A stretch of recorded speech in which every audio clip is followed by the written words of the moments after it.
Welcome back to NatChat. I'm still joined here by John Leonard, who travelled around South America for 40 days.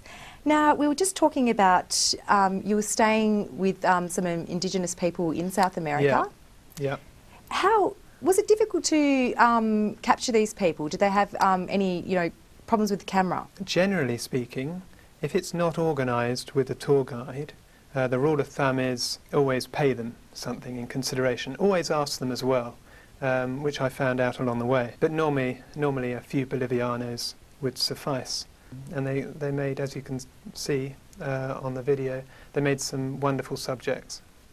Yeah. Are they used to these kind of technologies? Like, is this something that they have in their kind of lifestyles, or? Yeah. It depends where we went. On the islands with primitive people, I don't mean that in any disrespectful way, but that's how they live. They'd probably never seen such things before in their lives. Indeed, one of the families I stayed with, the children were fascinated by it. I even brought out my iPod and let them listen to it. It was quite humbling. Wow. Yeah. Now, whereabouts did you stay when you were travelling? Jada and I, we opted to spend a little bit more money and stay in hotels. We didn't want to backpack constantly, so this tour operator catered for such needs. I think there was only one time we actually spent living in a mud hut, so it was quite comfortable. And that way was better for us because we were more prepared, we slept well, we ate well, to take in a lot more. Now, well, because you're on a tour, you would have been travelling with some other people. Yeah. Did you get to know these people? Like, who came along on this tour with you? Very much so. When you're travelling with people for 40 days, you get to know them. And especially with our tour operator, there are only about 10 of us in total. And this will probably make you laugh, but the other 8 of us were girls, all single, and 90% from Australia. That must have been a very fun trip for you then. It was certainly very entertaining. Definitely. Now, what were some more highlights of your travel? Like, I think that you mentioned that you might have gone to the Amazon. Yes, that was certainly a highlight. We went to a part of the Amazon rainforest, which was quite exceptional. We actually stayed in an eco-lodge, which comprised about 20 lodges made of wood.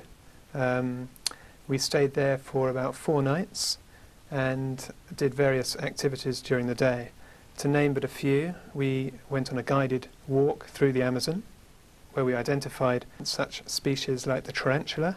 We didn't see any anacondas, but various bird life and huge trees. We also went to see Monkey Island, which was a very small island in the middle of the Amazon river.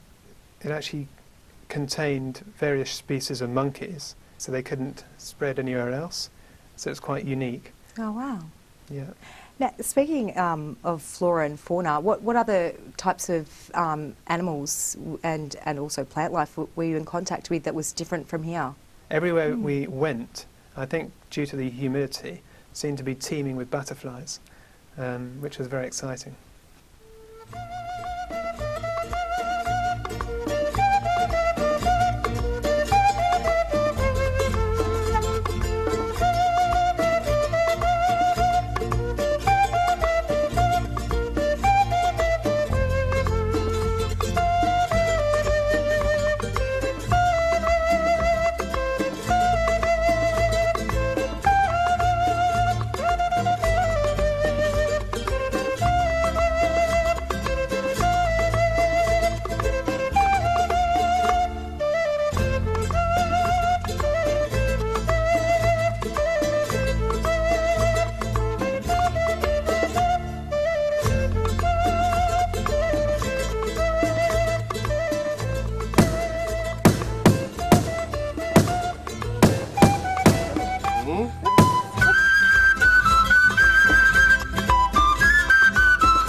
The footage you took of the butterflies was absolutely beautiful.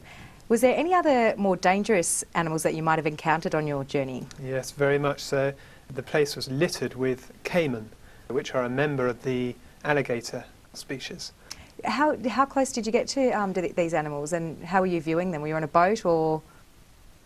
Usually we were in the comfort of a boat, but there was one time where I remember we actually swam in a river, and we weren't actually told that there were caiman present.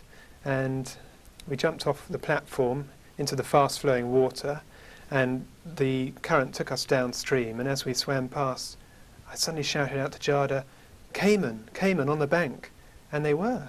But after the initial shock, when we came out of the water, we questioned our tour guide, and he said, "Don't worry, they're very placid creatures, they don't attack." What advice do you give for other people that are thinking about embarking on a journey such as this? Well, I think there's a few things. I think it's firstly very important to do your research because you get more out of it if you have an idea of where you're going, what you're going to see. Secondly, it's important to choose the right tour operator if that's how you choose to do it. I thoroughly recommend it because by going on a tour you have a guide, so one doesn't have to rely on organisation. The difficulty posed with being in a foreign country in terms of the language barrier. Take a camera and a spare battery and also keep an open mind. I saw some quite challenging things, and you have to be ready to accept that and not be too shocked, because the world is a very interesting and evolving place, and it's not just about buying your coffee at Starbucks. It's actually, there's a lot more to it than that.